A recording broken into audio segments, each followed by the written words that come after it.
ശശി തരൂരിന് ഇന്ന് 70-ാം പിറന്നാൾ. സംഭവ ബഹുലമായിരുന്നു ആ 7 പതിറ്റാണ്ട്. ഭരണ പ്രതിപക്ഷ കക്ഷി ഭേദമന്യേ ലോകത്തിന് മുന്നിൽ ഇന്ത്യ അവതരിപ്പിച്ച നയതന്ത്ര വിദഗ്ധൻ കടന്നുവന്ന പടവുകൾ ആരെയും വിസ്മയിപ്പിക്കുന്നതാണ്. എൻ്റെ 70-ാം പിറന്നാളാണ്. അപ്പോൾ ഒരു സീനിയർ സിറ്റിസനായി സ്ഥാപിച്ചു. അതാണ് നമ്മുടെ ഒരു വലിയൊരു വാർത്ത. നമ്മൾക്ക് എല്ലാ ദിനം പോലൊരു പ്രവർത്തനം തന്നെ ഉള്ളൂ.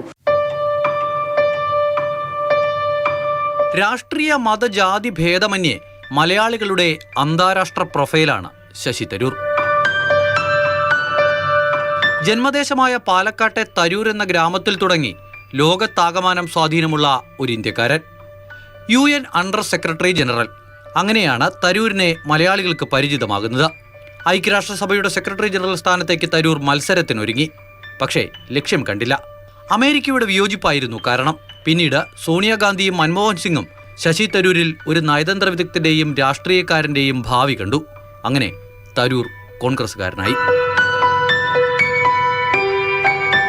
തിരുവനന്തപുരത്തു നിന്നും ലോക്സഭയിലേക്ക്. UPA സർക്കാരിൽ വിദേശകാര്യ സഹമന്ത്രി. ഇടയ്ക്ക് വിവാദങ്ങൾ ഉലച്ച് രാജി. പക്ഷെ തരൂരിനെ അതൊന്നും തളർത്തിയില്ല. ലോക്സഭയിലേക്ക് തുടർച്ചയായ വിജയങ്ങൾ. കലഹം, കലാപം, രാഷ്ട്രീയം. ഇതാണ് തരൂരിന്റെ പോളിസി. ശശി തരൂരിന് ചില കാര്യങ്ങളൊക്കെ ശരിയെന്ന് തോന്നും. അതൊക്കെയാണ് നിലപാടും. ഇംഗ്ലീഷിലാണെങ്കിലും മലയാളത്തിലാണെങ്കിലും മൂർച്ചയുള്ള വാക്കുകൾ. അത് ആർക്ക് മുറിവേൽപ്പിക്കുമെന്ന മുന്നും പിന്നും നോട്ടമില്ല. വരുംവരായികകൾ തരൂരിനൊരു പ്രശ്നമേയല്ല. നിലപാടുകൾ തുറന്നു പറയും.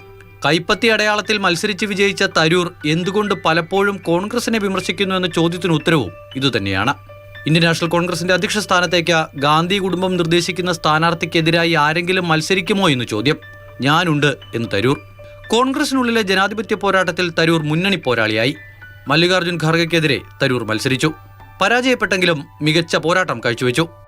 ഇന്ത്യയുടെ യശസ് ഉയർത്തി അന്താരാഷ്ട്ര വേദികളിൽ വാദിക്കുന്ന കരുത്തനായ വാഗ്മി. ഓക്സ്ഫോർഡ് സർവകലാശാലയിലേതുൾപ്പെടെയുള്ള തരൂരിന്റെ സംവാദങ്ങൾ ഓരോ ഇന്ത്യക്കാരനും അഭിമാനിക്കാവുന്നതാണ്. തരൂർ നൽകിയത് ഇംഗ്ലീഷുകാരുടെ വായടപ്പിച്ച മറുപടികൾ. Meanwhile, colonialists like Robert Clive bought their rotten boroughs in England on the proceeds of their loot in India, while taking the Hindi word loot into their dictionaries as well as their habits.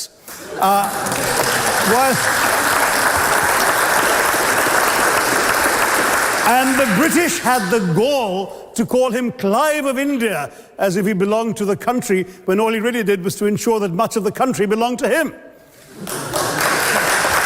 മികച്ച എഴുത്തുകാരൻ, രാഷ്ട്രീയക്കാരൻ, കറകളഞ്ഞ മതേതരവാദി. തരൂർ ഒരിക്കൽ പറഞ്ഞിട്ടുണ്ട്, ഞാൻ ഹിന്ദുവാണ്, ദേശീയവാദിയാണ്.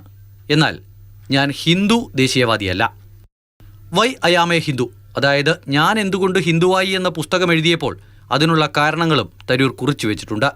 മഹാഭാരത കഥയെ അടിസ്ഥാനമാക്കിയുള്ള the great Indian novel മുതൽ അർദ്ധരാത്രി മുതൽ അരനൂറ്റാണ്ടടക്കമുള്ള നിരവധി പുസ്തകങ്ങൾ.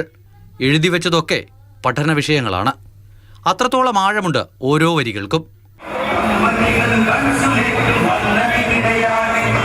കഴിഞ്ഞ 2 ലോക്സഭാ തെരഞ്ഞെടുപ്പിലെയും തിരുവനന്തപുരത്തെ ഫലം കേരളം ആകാംക്ഷയോടെ കാത്തിരുന്നു.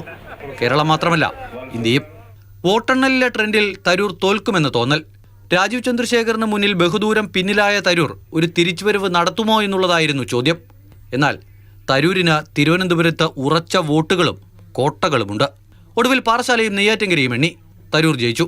കലഹങ്ങൾ ഇടയ്ക്കിടയ്ക്കുണ്ടാക്കിയിട്ടുണ്ടെങ്കിലും തരൂർ ഇപ്പോൾ കറകളഞ്ഞ കോൺഗ്രസാണ്. UDFനെ സംസ്ഥാനത്ത് അധികാരത്തിലേക്ക് തിരികെ കൊണ്ടുവരുവാനുള്ള കഠിന പ്രയത്നത്തിലാണ് താനെന്ന് തരൂർ പറയുന്നു. ചന്ദ്രശേഖരൻ നായരുടെയും ലില്ലി തരൂരിന്റെയും മകനായി ജനിച്ച, ഇന്ത്യ ഒട്ടാകെ പടർന്നു പന്തലിച്ച, ലോകത്താകമാനം വേരുകളുള്ള തരൂരിന് ഇന്ന് 70-ാം പിറന്നാൾ. ശശി തരൂരിന് ജന്മദിനാശംസകൾ. മാതൃഭൂമി ന്യൂസ്, തിരുവനന്തപുരം.